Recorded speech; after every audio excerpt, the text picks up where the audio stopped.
কল্পনায় আমরা সহ সমস্ত জাতিকে আহ্বান করব, আসুন আমরা ঐক্যবদ্ধ থাকি। কোনো অপশক্তি যেন সুযোগ নিয়ে যেন কোনো অপকর্ম করতে না পারে। আমরা যে প্যাসিভাদকে আমরা বিদায় দিয়েছি, সেই প্যাসিভাদ যেন আর কোনো ক্রমে মাথা তুলে দাঁড়াতে না পারে। আমরা তার জন্য ঐক্যবদ্ধ থেকে লড়াই করতে হবে। যদি কেউ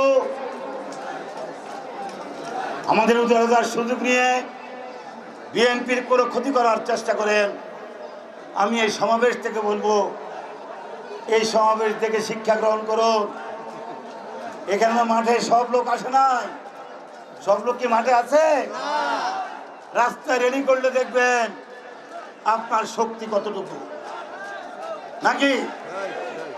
তাই এই শক্তির কে ছোট করে দেখার কোনো অবকাশ নাই। কেউ যদি এই শক্তিকে ছোট করে দেখে কোনো বিভ্রান্ত কোনো কিছু করার চেষ্টা করেন, আপনি তো কামিয়াব হবেন না, বরং ক্ষতিগ্রস্ত হবেন।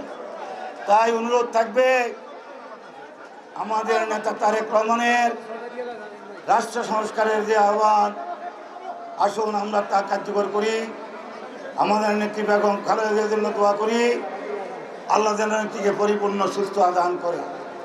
এখানে একজন দাবি করেছে অন্তর্বর্তীকালীন সরকারের কাছে তারেক রহমানকে দেশে ফিরে আসার জন্য আহ্বান করতে। কারো আহ্বানের অপেক্ষা থাকবে না। যখন প্রয়োজন তখন তারেক রহমান বীরের বেশে বাংলাদেশে ফিরে আসবে। আমরা আন্দোলন সংগ্রাম করে করে এখানে পর্যন্ত এসেছি। এই পর্যন্ত আসতে আমাদের অনেক ত্যাগ স্বীকার করতে হয়েছে।